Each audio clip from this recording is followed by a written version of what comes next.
have got it now. OK. It's 110 pages. This is the bundle that's been submitted, that's been published by the committee, Boris Johnson's team have seen. So far, I can see that it contains a lot of evidence about what the rules were at the time of each of the gatherings that Boris Johnson attended. So they'll be looking through a fine-tooth comb about what the rules were that he'd announced, so should have known about.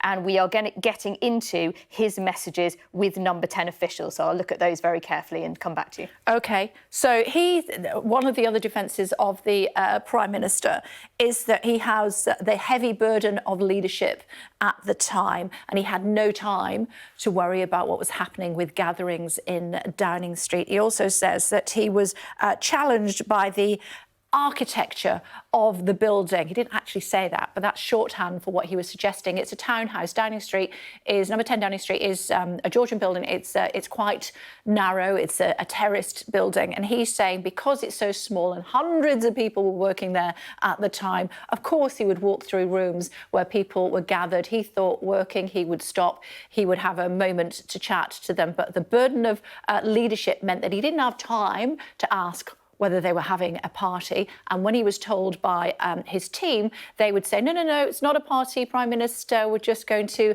crack on, and we're trying to make sure that people are kept safe during lockdowns and this period over 18 months or so with COVID and the pandemic. So I'm sure we'll be hearing more about that from the Prime Minister as he gives that 4 hours plus of evidence later on today. The question that will have to be answered is, did the Prime Minister know what he said at the dispatch box at the time in December of 2021, the 1st and the 8th of December 2021? Did he know at the time what he said was untrue? Or ought he to have known at the time when he made those statements that what he was saying was willfully misleading Parliament? Let's have a look at the document, should we? Here we go.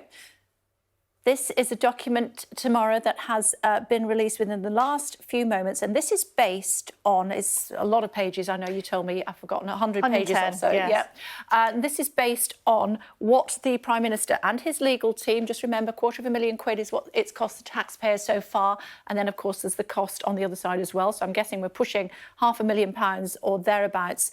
And this is sort of, I suppose, a synopsis of what we might see later on today? Absolutely. So this is evidence that the committee and Boris Johnson will rely on. So in the first 30 pages that I've looked through, they are talking about what the rule. Remember how the rules just constantly were updated and changed, and there was guidance as well, and what it was at the time. And they're relying a lot on what Boris Johnson himself said to Parliament. For example, in May 2020, he's asked about workplaces and said it's essential that people observe the rules on social distancing as well as on masks and everything else that was enforced at that time. Although he did say ensnared by architecture at number 10 meant that there was some challenges. So they're looking at, when he was asked in the Commons about workplaces, exactly how stringent he personally was. You know, workplaces must observe those rules on social distancing. Boris Johnson relying in his defence yesterday on the fact that he thought that the guidance. Yeah, these are pictures that we have seen before, actually, at the start of this month of some of those gatherings. They give quite a different impression to the photos. Not a party, though, as far as he was concerned. Well, this was a leaving do. He was not fined over this one. He was only fined over one, which was the birthday party. But he says it wasn't a party. Just to, can we clarify this as far as our viewers are concerned this morning, because you're the font of all knowledge here, Tamara. He accepted a police fine. He could have challenged that in the courts. He didn't. He accepted his guilt at the time. So he paid the fine, and it's been pointed out that these are summary fines, and lots of other people who got these fines were not able to challenge them, and often were fined large amounts of money. And interestingly, in the messages that we saw yesterday with his number 10 staff, he actually refers at one point to a party, and he says that was a shorthand because that's what was being used in the media. But they certainly, between themselves, refer to some of these gatherings as parties. So far, we've got a detailed explanation of the rules and what Boris Johnson was saying at every stage. I think we get Just to clarify again, sorry, Tamara, but we're looking at all of this stuff on screen as we're talking to you. What is this actually telling us? Will the committee, with Boris Johnson and his silk next to him, they'll be going through this by point, or is this just background information? So they've got all this already. This was evidence that the committee has spoken to a number of former and current Number 10 staff, some of whose names are published and some of whom are kept anonymous, and they have gathered lots of evidence about who said what to Boris Johnson, not just in advance of the gatherings, as in was anyone warning him, not sure about this one, but also in the run-up to his appearances in Parliament when he said, I was assured all the guidance was followed. Was there any suggestion that he was warned? It hadn't been. So these are all the evidence that they've gathered is in some, well, not all of it. Boris Johnson's team say there is some that isn't in here, but they. A lot of these raw messages and pages of the guidance at every stage are being published here, and they're both going to rely on the evidence here. Boris Johnson's Work with me here, Tamara. Page 61, Martin Reynolds. We're winging this as we go, trying to update you. This is written evidence. There you go. It's on the screen for you now, Tamara. I do recall asking the then Prime Minister about the proposed live PMQs. Yeah, this is very interesting. This is the day before PMQs. Yeah, referred to in the media as Party Marty, organised the Garden Party, the controversial Garden Party in May, for which Boris Johnson wasn't fined, but we understand other people were. He says, in giving evidence to the inquiry in February, a month ago, I do recall asking the then Prime Minister about the line proposed for PMQs on the 7th of December. This was the day before he said no rules were broken, suggesting all rules and guidance had been followed. I cannot remember exactly when I did this, but I believe it would have been in the period roughly an hour before PMQs on the 7th, when the Prime Minister would have been preparing on his own as he usually did. He did not welcome the interruption, but told me he'd received reassurances that the comms event was within the rules. I accepted this, but questioned whether it was realistic to argue all guidance had been followed at all times, given the nature of the working environment in Number 10. He agreed to delete the reference to the guidance. However, when he answered a question in PMQs later on, he did go back to that exact line. And so this is really interesting because yesterday, in Boris Johnson's defence, he said that the line prepared by the press office was all the regulations and the rules were followed, all the legal stuff was followed. Here we have his private secretary, someone very important to him, in Number 10, saying that he asked him to delete the line about the guidance. Boris Johnson then went to the House of Commons and, perhaps in the heat of the moment, said all the guidance was followed. But he didn't say that when he first stood at the dispatch box. It was in answer to a question. So it was obviously in his mind. But he had been told by someone very senior, not sure about the guidance bit, isn't that a bit, can't that be stretched to include some of the issues in Number 10? So when Boris Johnson then said in the Commons the guidance was followed, was he being intentionally misleading? I think that's what the committee will be putting to him today. And that's going to be crucial because they're looking for evidence of intentionally misleading or recklessly misleading, i.e., should he have not drawn on his memory of these gatherings and thought something was a bit off. So if either of those things are found to be correct, then he faces a severe sanction and it has implications for his political career. So messages like this from Martin Reynolds, very close ally of the Prime Minister, saying delete that bit about the guidance, I'm sure that will merit a lot of questions today. OK, and just to clarify, for people just tuning our way, we are looking at a document that's about 110 pages long. It's literally just dropped. It's from the Privileges Committee, releasing the partygate evidence. It's public information, Tamara? Yes, it is? Yes, this is all published publicly on the website. Everyone can have a look at it. OK. 110 pages. This is the synopsis of what will be happening later on, is my understanding. And this is what the Prime Minister will be potentially saying to the committee. The committee have questions of their own as a result of the document that was given to them late on Monday evening by the Prime Minister, 50-odd pages that was collated as a result of his time with his defence team. Now, just to remind you, it will be on Sky News, this whole live event from 2 o'clock this afternoon. It's likely to take at least 4 hours, is what we're being told. There will be a break early on from when it starts in order for the MPs that are gathering there in the Privileges Committee, for Conservatives and then Labour, SNP and Lib Dem representatives as well. Remember that the chairman of the committee is female, Labour MP Harriet Harman. She has been seconded onto the committee as a result of the chairman, who had been previously negative in his comments about the Prime Minister, Chris Bryant. He recused himself, he stepped down, in other words, in order to try to have this committee as level-headed and as balanced as possible. Those MPs will be leaving in order to have a quick vote on the latest aspect of the Northern Ireland Protocol, recently known as the Windsor Framework, and then they will be walking back to the committee room and continuing on.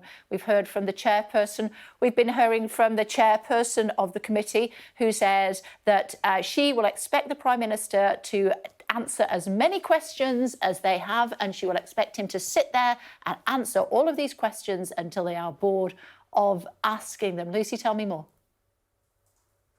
Lee Cain, page 34, Lee Cain. Yes, so Lee Cain, who was basically the interface between the Prime Minister and the press, and thus the public. So he was the director of communication. He's the Prime Minister's director of communications at the beginning of this period, in the first lockdown. Now, this is during the period of the garden party, when Martin Reynolds sent an invitation to Downing Street staff to have some drinks in the garden at the end of a tough week. Now, we did know that Lee Cain had expressed concerns about this, and he says that in January, you said to the Cabinet Office team, that's Sue Gray's team, that I received an all-staff email from Martin Reynolds proposing a social event in the number 10 garden, and the email's tone was social and in breach of COVID guidance. So I politely replied, copying in Dominic Cummings and someone else, that having as many as 200 people in the garden was a mistake and he should review.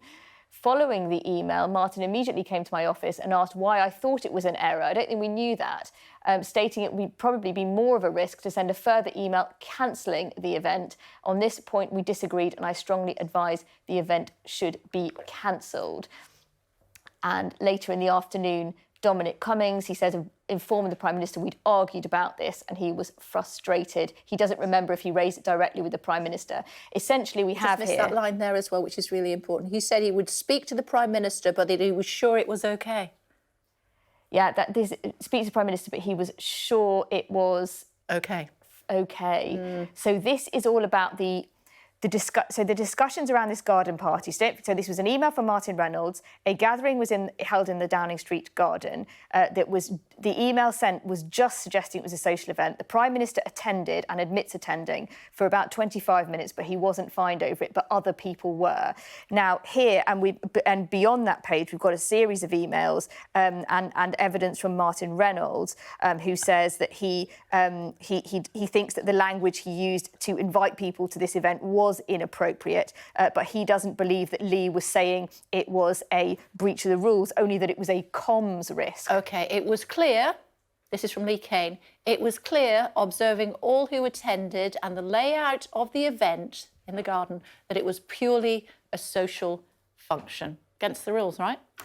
It looks like Lee Cain is saying that it was against the rules. Now, the Prime Minister, in his evidence yesterday, claims that he doesn't recall Lee Cain raising it with him. So it doesn't say that he raised it directly with him, does it? Yes, he doesn't. He says he doesn't raise it directly, and he's saying that he raised it verbally. So a lot of this will hinge on whether the committee feel that there is enough evidence that Lee Cain did say to him, this risks breaching the rules. How many social events in Downing Street, work or otherwise, are we talking about? 14? There were about 15 in total. The Prime Minister attended 5 of them, and those are the ones that are being discussed those were the ones that were discussed in the committee's interim report and in Boris Johnson's evidence yesterday. There were others that went on that he didn't attend or know about. Page 89, flick through your list 89. There, Tamara, yes. Which is quite tricky on a small phone, but here we go. Let's have a look what it says. Here we go. This is from somebody inside number 10. Everyone obviously huddled around. You have to remember that during this whole pandemic, number 10 had not adhered to the rules because we've just been working We're our own bubble because we don't see anyone outside of work. We're very much our own bubble, and that reflects, does it not, on the suggestion that you could work as a family, or you could be together as a family bubble. That was the guidance that was being given at the time. Well, so in the first lockdown, so I'm not sure when this is from, but in the first lockdown there were no bubbles, and this 7th of February 2023. Damaging. Yeah. Well, this is when the evidence came from, but yeah. So the. So I think this is talking about events in November, I believe, of the first year of COVID. Now, this is damaging because there was a suggestion from Number 10 staff, and you can see it here, that they felt the rules didn't apply to them, that they saw each other at work every day and therefore did not observe social distancing. This is not what the rules or the guidance said. They said that businesses and workplaces should try to observe social distancing.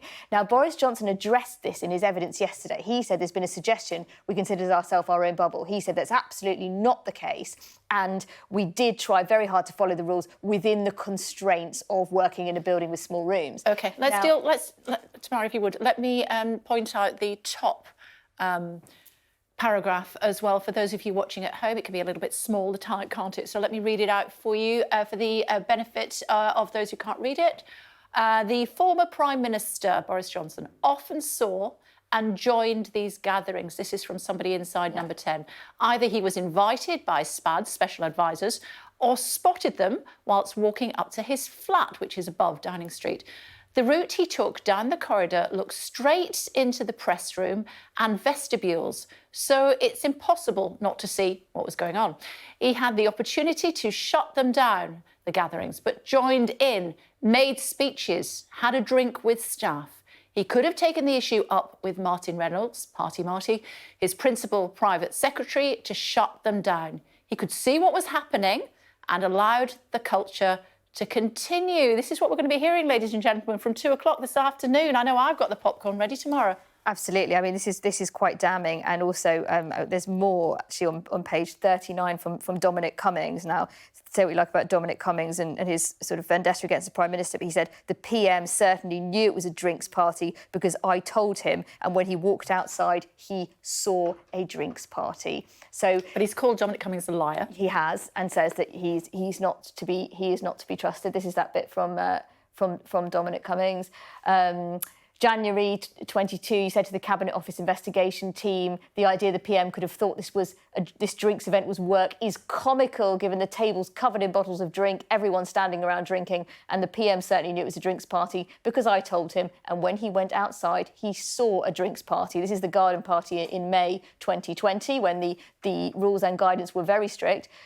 He also told the Cabinet Office, relating to that same event, my memory is that someone who was highly organised and competent also questioned the wisdom of the drinks and definitely would have urged Martin Reynolds to check with the PM whether to go ahead if concerns were raised. And the BYOB there, bring your own bottle? Yes. So that we saw the emails related to that. They were quite shocking last year. You know, Martin Reynolds saying it was a drinks party to thank staff for their efforts. It was not a meeting at which they had a glass of wine. It was it was a social event. So whether the Prime Minister can have known that what were effectively social events were going on and then said that all the rules and guidance were followed will be the subject of the committee's question. OK, you have a plough through that 110 pages, if you would please, Tamara, because there's certainly an awful lot for us to deal with here. Don't forget that we will be covering Prime Minister's questions for you at midday today, and I'm sure this will come up then. But the box office event is at 2 o'clock this afternoon. Boris Johnson evidence session to the Partygate inquiry, also known as the Privileges Committee, a 7-person committee led by a Labour MP, Harriet Harman, chair of the committee. Let's just listen, 7, as I said, in total, including 4 Conservatives. This is what Boris Johnson said on the 1st and 8th of December 2021. All guidance was followed completely during Number 10. I have been repeatedly assured since these allegations emerged that there was no party and that no COVID rules were broken. I'm sickened myself and furious about that.